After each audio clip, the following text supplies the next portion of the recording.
Bom, o caso de loop na rede. O que é isso? Qual é o efeito que acontece na rede? E por que isso está relacionado diretamente a protocolos? Bom, o termo loop aqui é conhecido, né?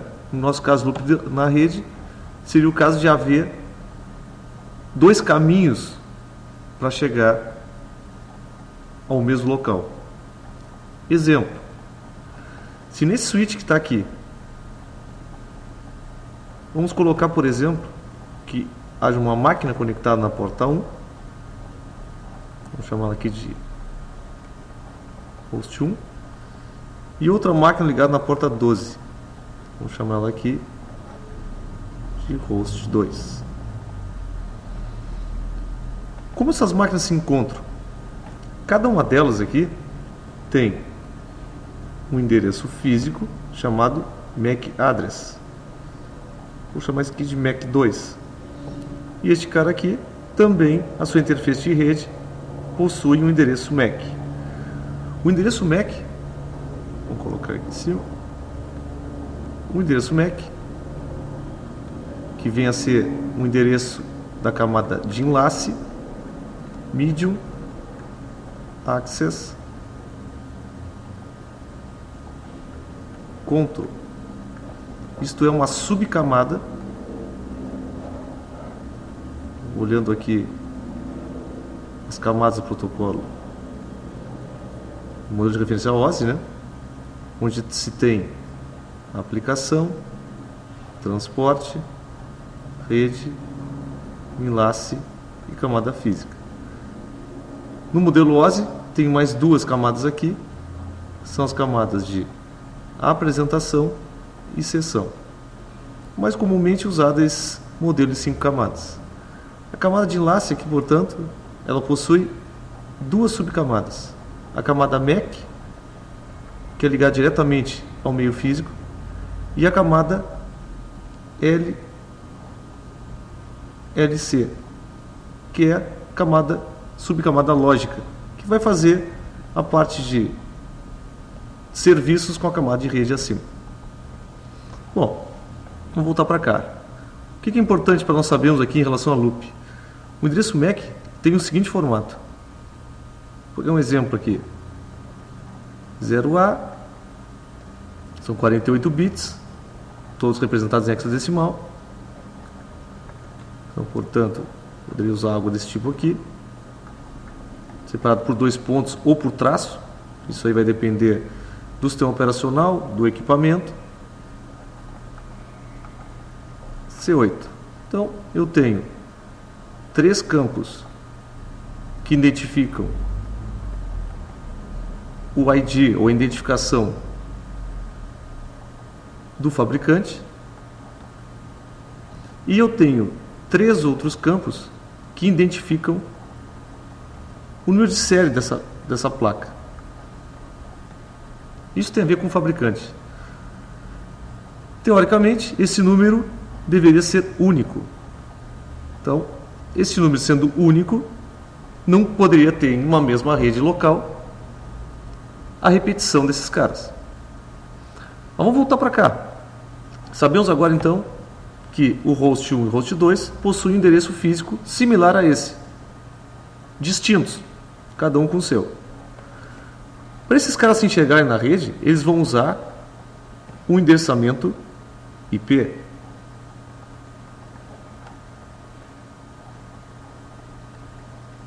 Ambos hosts devem participar da mesma rede. Vamos pegar esse exemplo nosso aqui. A identificação desta rede é 192.168.0.0/24.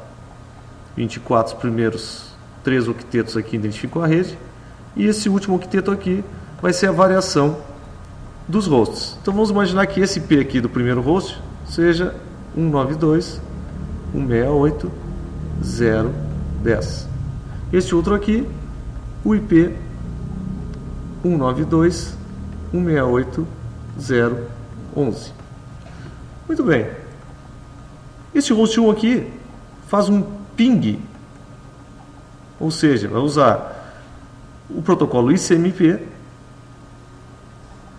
com a mensagem echo request e vai enviar para o host 2. Ele sabe que o destino tem este endereço aqui, então ele seria como um parâmetro para o ping. O que acontece na rede aqui? Para isto aqui chegar até aqui, eu vou ter que fazer uma tradução do endereço IP, neste caso do destino onde eu quero chegar. Eu tenho que descobrir qual é o MAC que ele tem. Vejam, o meu ping aqui, em nenhum momento eu usei endereço MAC. Então, eu vou ter que ter algum mecanismo que, ao colocar na minha ferramenta lá, ping destino este IP, eu descubro o MAC desse cara. Por que eu tenho que fazer isso?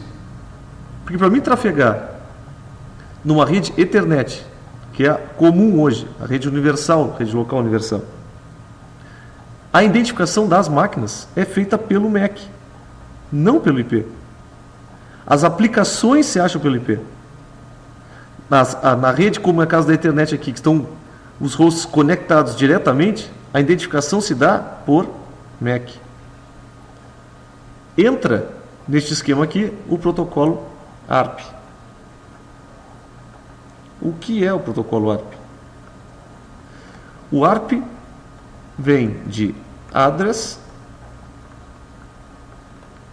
Resolution, ou seja, resolução de endereços, e o P, obviamente, aí, Protocol.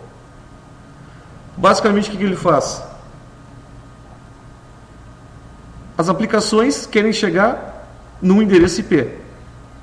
Na rede local, a identificação é feita por endereço físico. Este cara faz o seguinte: sabendo o endereço IP, ele descobre o endereço físico. Ele faz isso por meio de mensagens que são enviadas pelo host que quer descobrir este endereço. Por exemplo, no nosso caso aqui, estou fazendo um ping lá para o host 2. Eu tenho que descobrir qual é o MAC do host 2. Eu tenho que descobrir isto aqui. Isso é feito, pessoal, automaticamente para o sistema operacional. O ARP é um protocolo obrigatório em todo sistema operacional que funcione em cima de redes Ethernet.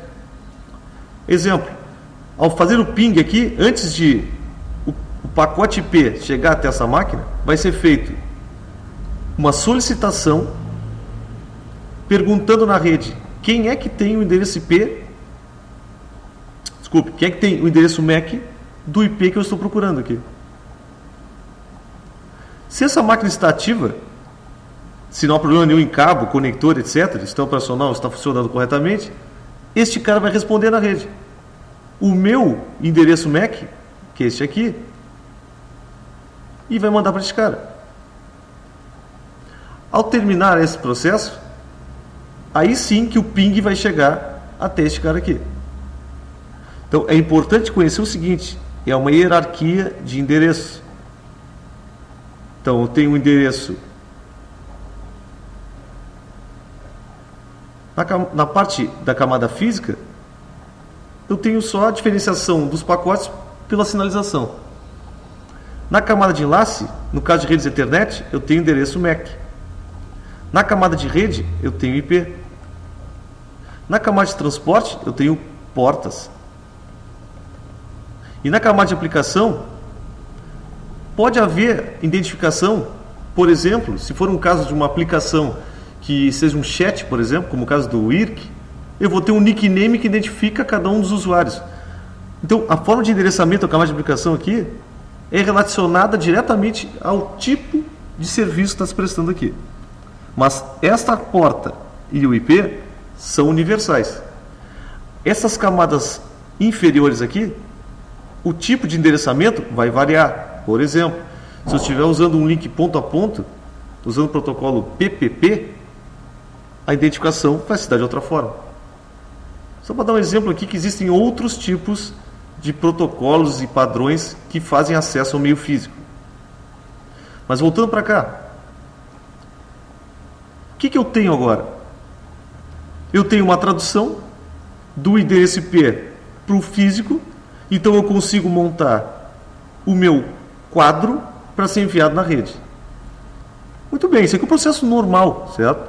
Internamente ao switch vai haver isso aqui, vai haver um chaveamento temporário entre essas portas.